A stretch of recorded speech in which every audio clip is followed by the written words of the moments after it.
No DQ Galaxy. We are live with a recap of Monday Night Raw for July 15th, 2024. Shout out to everybody watching this. Jerry knows me too well, but we will get to that in just a few minutes. Let's talk about the start of the show. The fallout from last week, Rhea Ripley making her return.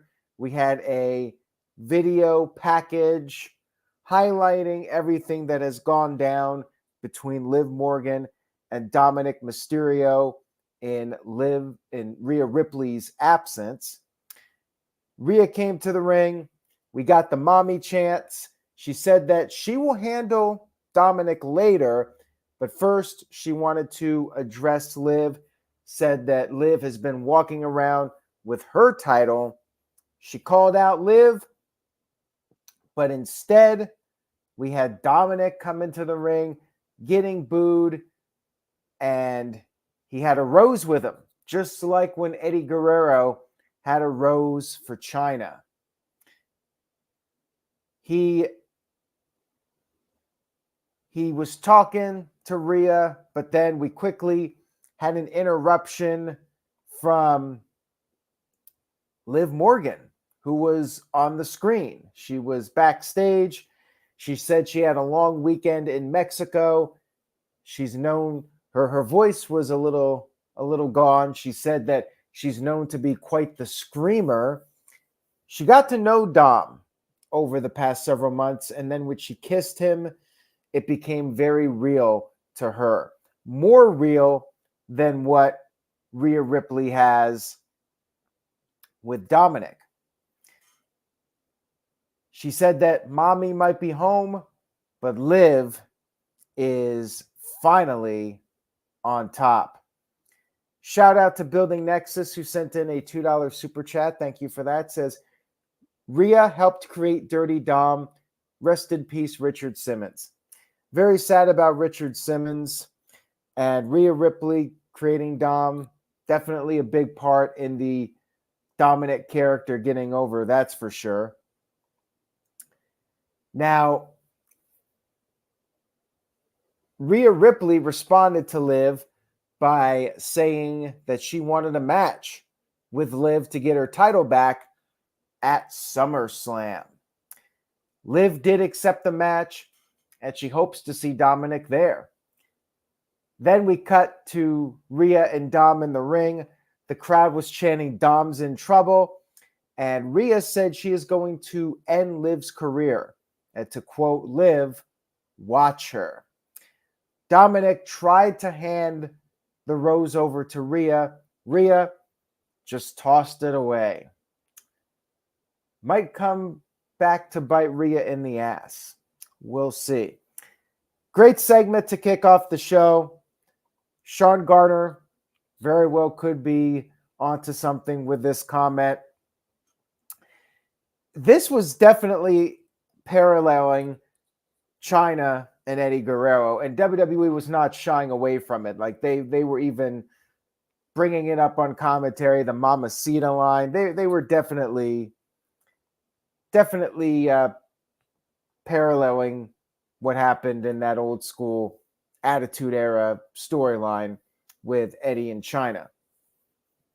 And backstage, Dominik had some flowers for Rhea, and she slammed the door on him, and then Damian Priest came over and was basically like, I told you so, and then Rhea Ripley opened the door and threw the flowers in Dominik's face. More on all this in just a little bit. Now, as Jerry had pointed out earlier, Sheamus came out for his match with Bronson Reed, and we may have the worst decision of 2024. Jerry's on the money here. Raw gets a letter grade down. I really don't want to do it, but they got rid of written in my face. You bring it back for like 2 months, everybody's happy, and you change it to the most generic theme song I've ever heard, to the point where I feel like any number of wrestlers could have it. Like, it doesn't even really fit Sheamus. It barely sounded Irish. No lyrics, just this generic music that he came out to. What the hell? Why? I don't understand why this happened. Everybody was all thrilled and excited when Written in My Face came back. There was no point whatsoever to do this. Come on now. Somebody explain to me why this was done. I don't know, Walter. I don't know if there was some issue with Jim Johnston. I don't know. I mean, WWE owns all the music, so there shouldn't be a problem. Maybe they have to pay Jim Johnston a little bit of money in royalties, and they don't want to do that. But that seems ridiculous to me. Yes, even the Brawling Brutes theme was better than this. So I had a bad taste in my mouth from this. We had a match with Bronson Reed, which was good, but I was thrown off from this match because I was so upset about Written in My Face being taken away from us. It was a good match. Reed initially avoided the 10 beats. He sent Sheamus to the outside. He came off the apron with a shoulder tackle. He tossed Sheamus over the announce table, but then Sheamus fought back, did the 10 beats, and hugged Pat McAfee. After commercial break, Sheamus managed to pick up big Bronson Reed and gave him the white noise, but then Reed recovered from that and then went for a moonsault. Sheamus avoided it, and then Sheamus hit a running knee and got the pin over Reed. After the match, Reed was going to attempt and sneak attack Sheamus. Pete Dunne made the save for Sheamus only to attack Sheamus. So I guess Pete Dunne is a heel now. Crowd was booing him. And then Bronson Reed gave Sheamus the tsunami for good measure. Not sure what's next for Pete Dunne. He's a smaller guy. Don't know if he's going to work out too well as a heel, but maybe they'll put him in a new faction with somebody. I mean, that's the Triple H way. Get him in a faction and they'll thrive. We had Damian Priest backstage with Rhea Ripley, and Rhea wanted to know why was Carlito there in the Judgment Day clubhouse. Dominik interrupted and wanted Rhea to hear him out, but she wanted to know why Dominik didn't explain himself when Liv Morgan was on TV doing all this stuff. Rhea never heard from Dominik, apparently. Instead, Dominik was too busy hanging out with his girlfriend, according to Rhea. The plot thickens with all this. We had Ilja Dragunov backstage with Sami Zayn. He got a title match for the IC title. He appreciated it, but he wanted to make it clear he did not help Sami Zayn just to get a title match. Zayn said he knew that. He asked Pierce for the match because he's been watching Dragunov. He says Dragunov is a special talent. He fights like his life depends on it, and that's the kind of person Sami Zayn wants to fight for the championship. So Dragunov was told to bring his absolute best, and Dragunov said he wants the absolute best from Sami Zayn. Shout out to Hamp Connell, who sent in a $10 super chat. Thank you for that, Hamp. Much appreciated. Says, today in history, 2002, Vince McMahon shocks the world and announces the new general manager of Raw, Eric Bischoff. And it was also the announcement of the end of the NWO in WWE, which was an absolute failure. Well, Eric Bischoff coming out was a shocking moment. Coming out, Back in Black by AC/DC. Really, he should have been around for the Invasion, but he had a good run, all things considered.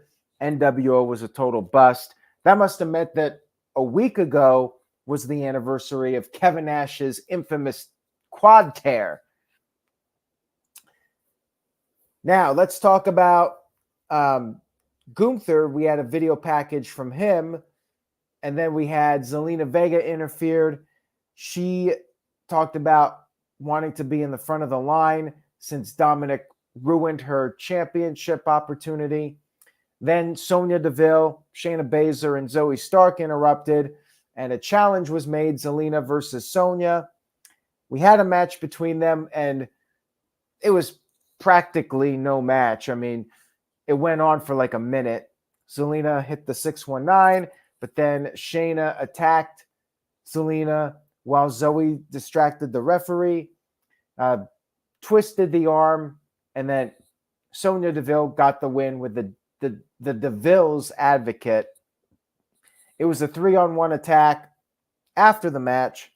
Then we had Lyra's Valkyria and the partiers, Katana Chance and Kaden Carter, running down to make the save. I mean, it was basically just to reestablish Sonya Deville. It was more of an angle to set up the tag match later in the show. We'll get to that shortly.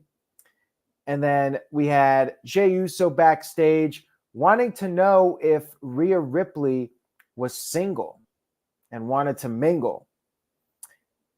But Priest said maybe. Dominik was not happy about this answer. And then Priest said Dominik needs to show Jey just who Rhea Ripley belongs to. Then backstage, Chad Gable was with Adam Pearce. Chad Gable has done some investigating, and he found out that Uncle Howdy is, get this, Bo Dallas. And Pearce said that he couldn't tell Gable about what the discussion was the other week with Bo Dallas because it's privileged information, but said that Bo Dallas is at Raw and Gable should talk to Bo face to face. And Gable said he's going to go to the ring and call out Chad Gable.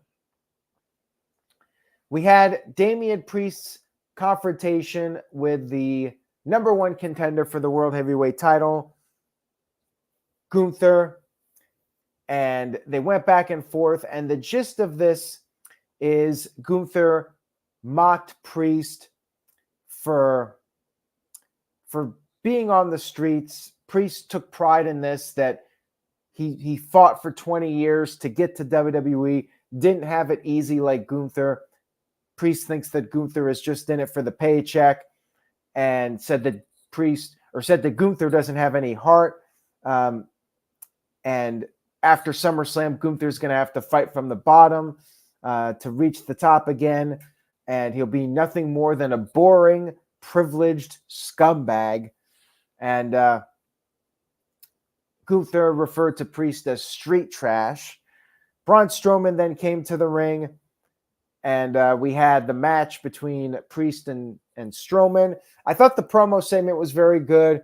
Definitely moved Priest in the babyface direction where he has been going as of late, and got some hype built up for this match, which it really needed at this point.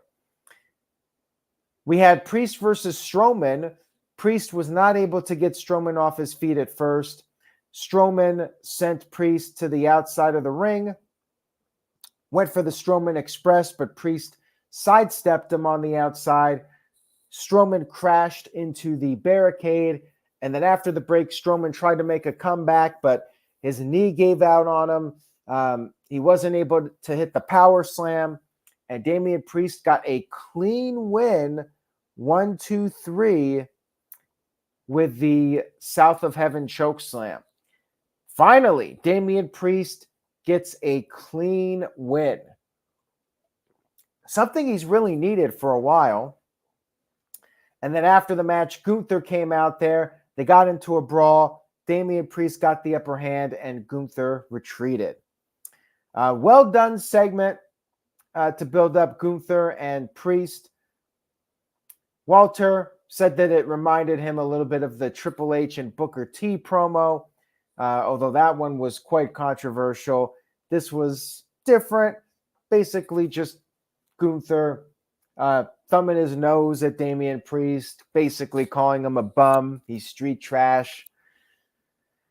It was well done. Definitely better than the Triple H and Booker T build-up. I'll say that much. And yeah, first clean loss for Braun Strowman. Maybe his first clean loss.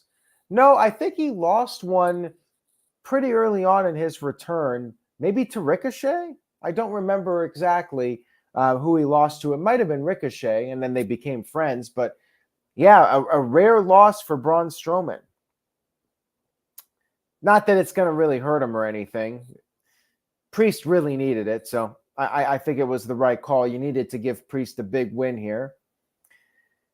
So then Chad Gable was backstage talking to the Alpha Academy about Bo Dallas. Thought maybe they would help him, but as it turns out, the Alpha Academy are moving on. They're going to help Xavier Woods, of all people. They're going to help Xavier next week against the Final Testament.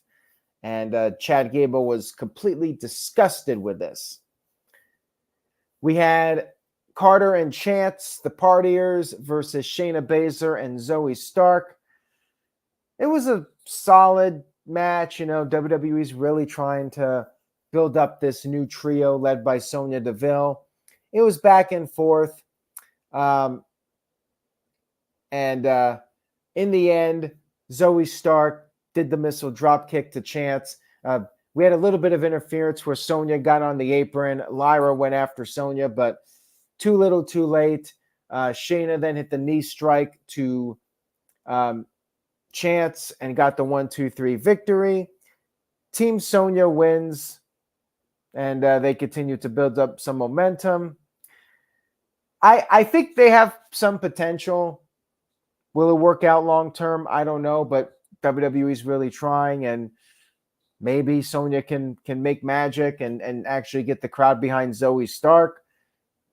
Sometimes you just need the right angle or right storyline, and something will catch on. It hasn't yet with Zoe Stark, but I mean, clearly Triple H and company are very high on her, and they've been trying to make something out of her. You know, it kind of reminds me of Liv Morgan, where Liv never really got to the level that people were hoping she would get to. And then finally she got in this hot storyline that really clicked. I have to say, I think Liv's always been more over with the hardcore fans than Zoe.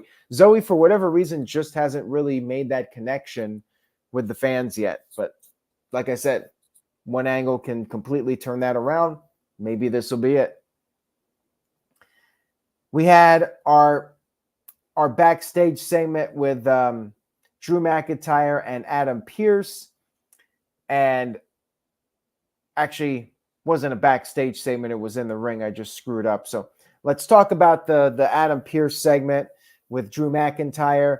Pearce brought up the CM Punk match, thinks it can be special. He knows the fans want it, and he wants to know, how bad does Drew McIntyre want it? And Drew said he wants it more than anything. He's ready to do business. He said the fans are ready. Let's do it. But Pearce needed one thing.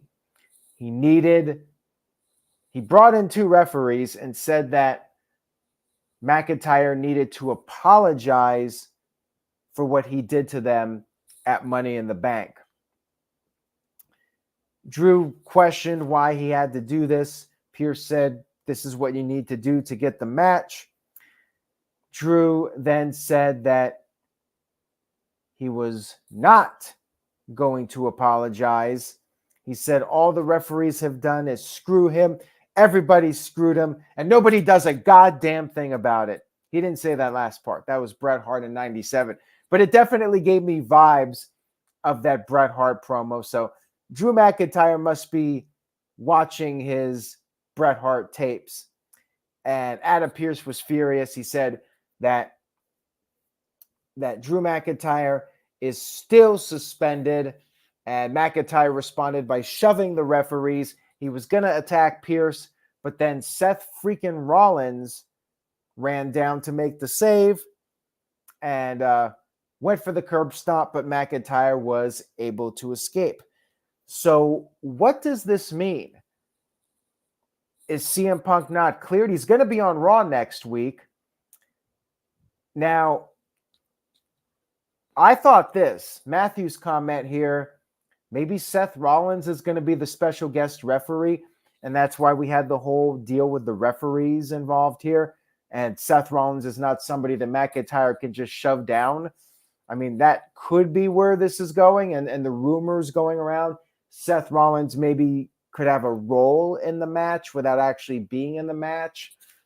This may be where they end up going, where they have Seth Rollins as the special guest referee.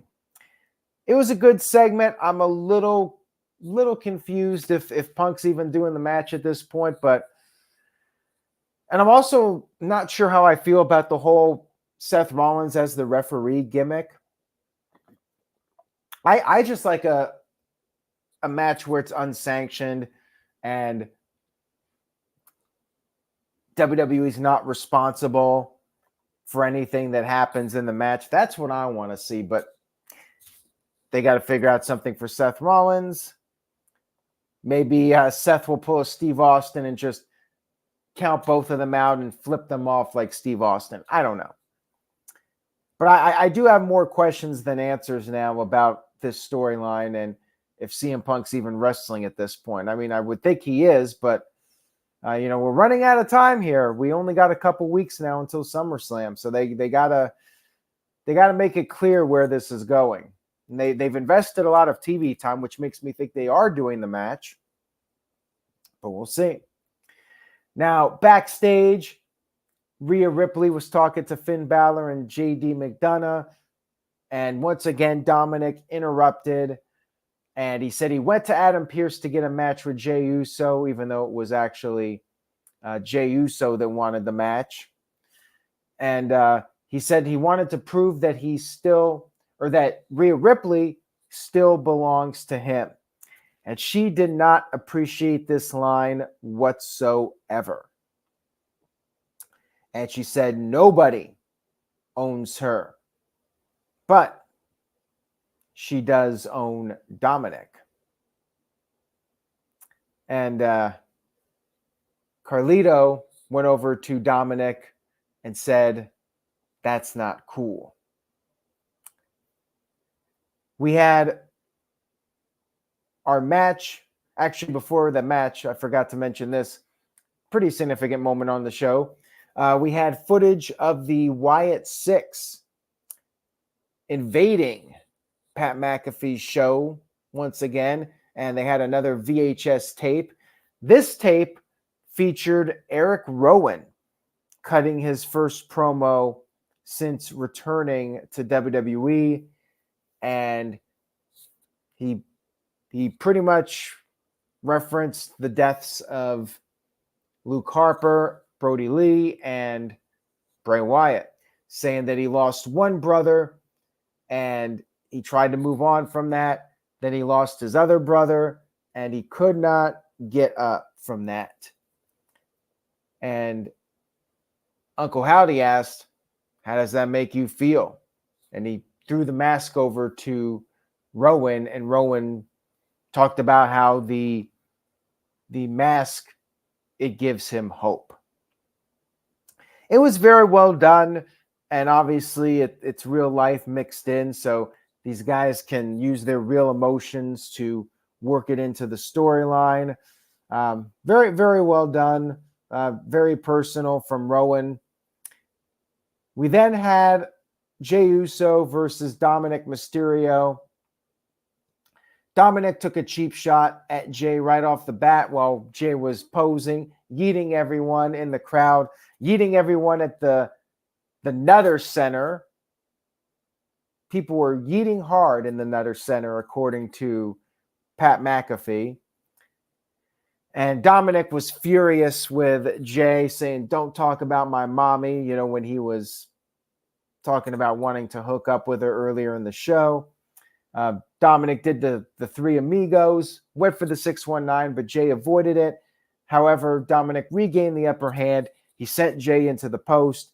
And then after the commercial break, Jay was able to make his comeback. He got to the top rope for the Uso splash, but then Liv Morgan pulled Dominik out of the ring to safety. Jay drop-kicked Dominik, who fell onto Liv again. Liv rolled them over, so she was on top. Was about to make out with Dominik, and that's when Rhea Ripley ran down. Liv quickly escaped, fled through the crowd, and Rhea ordered Dominik to get back in the ring. Dominik did so, and he quickly got speared. Jey Uso went up top, Uso splash, got the 1-2-3 victory over Dominik Mysterio. We had a video package for Ilja Dragunov, and then we had Chad Gable come into the ring, talked about that he figured out Uncle Howdy is Bo Dallas. Master Gable cracked the case. He called out Bo Dallas, and Bo actually came out there in his street clothes, but it was a trap. He got jumped from behind by the Creed brothers. We finally have the Creeds and Chad fully together on TV. We got the teases over the past several weeks with them in the background talking. Now the Creeds are with Chad Gable, and it was a 3-on-1 beatdown on Bo Dallas, and Bo Dallas was just laughing. They kept attacking him, and Bo Dallas was even doing the Luke Harper, yeah. I love that he's paying tribute to both guys, Bray Wyatt and Luke Harper. And Chad Gable was furious. Chad Gable wanted to know why Bo Dallas was laughing, and then all of a sudden the lights went out. The crowd chanted, "You effed up." And I feel like USA Network actually didn't censor it this time, so that was nice. The Wyatt Sicks arrived, got into the ring. Chad Gable and the Creeds fled, and Bo Dallas got up and did the Bray Wyatt pose with the Wyatt Sicks. I think this was the most intriguing segment of the show. They didn't really do anything too over the top or supernatural. They just came out there. Creeds and Gable got out of Dodge. I really enjoyed it. They didn't do anything where like the lights went out and Uncle Howdy was there. They didn't do anything too much over the top. I thought it was a great segment. Very entertaining stuff. And to me, this was the highlight of Raw this week.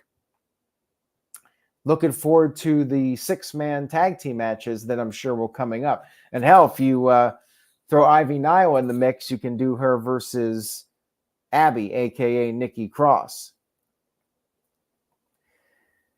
We had Rhea, I already mentioned that, Rhea Ripley and Dominik backstage, and Rhea saying she doesn't belong to anyone.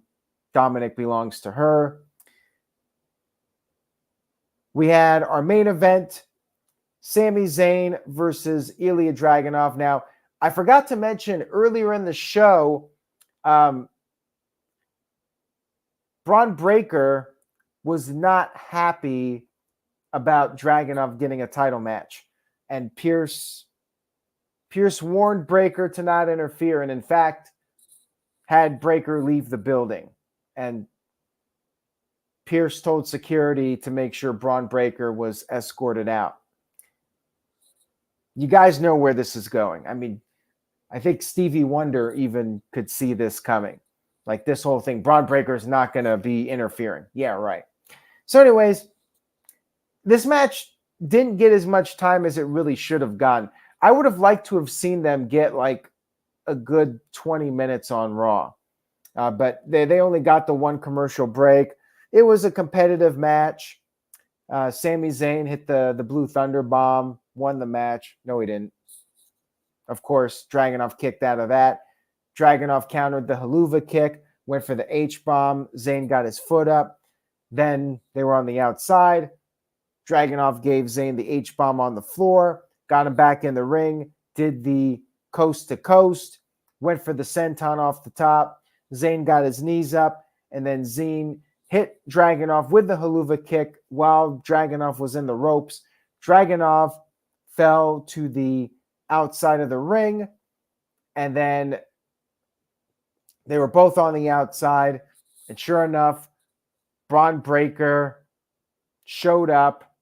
He ran out to the area at ringside, and he tackled Dragunov, causing a disqualification. Then Breaker got Zayn in the ring, speared Zayn, and stood tall as Raw went off the air. Predictable ending to the show. Good match, but too short. So it was more of an angle, predictable angle. Feels like a triple threat at this point. I guess the security guards got beat up or something. They didn't, they should have at least shown backstage like a couple of security guards laid out, but they didn't do that. I think that would have at least explained how Breaker just showed up. I mean, we would presume that's what he did. He just beat up the security guards. All in all, I still think Raw was good. I did have a few issues with the show. There were a few times I felt like I didn't have much interest in what was going on. But I really liked the Wyatt Sicks stuff. I liked the Rhea Ripley and Liv Morgan stuff. To me, those segments were the highlight. Drew McIntyre's segment was good. Still wondering where that's going, what they're doing for SummerSlam. But all in all, solid Raw. I give it a B. Good show. Looking forward to where things are going with Rhea's storyline and the Wyatt storyline. Don't care about Xavier Woods and Final Testament, so nothing has changed with that. Jury is still out with Sonya Deville's group. And the triple threat, if they do that with Dragunov, Braun Breaker, and Sami Zayn, should be a fun match for SummerSlam. Maybe Braun Breaker beats Dragunov to win the title, and then they can do Zayn versus Breaker in a rematch. I could see that happening. But we'll talk about predictions once we get an official announcement. Predictions will be in a couple weeks. So stay tuned. Oh, yeah, and I forgot, written in my face, that kind of pissed me off a little bit, but whatever. It is what it is. Thank you all for watching tonight. I appreciate it. If you enjoyed the video, please give it a thumbs up on YouTube. Stay tuned to NoDQ.com for the very latest. Say yes to NoDQ, and I will see you all next time.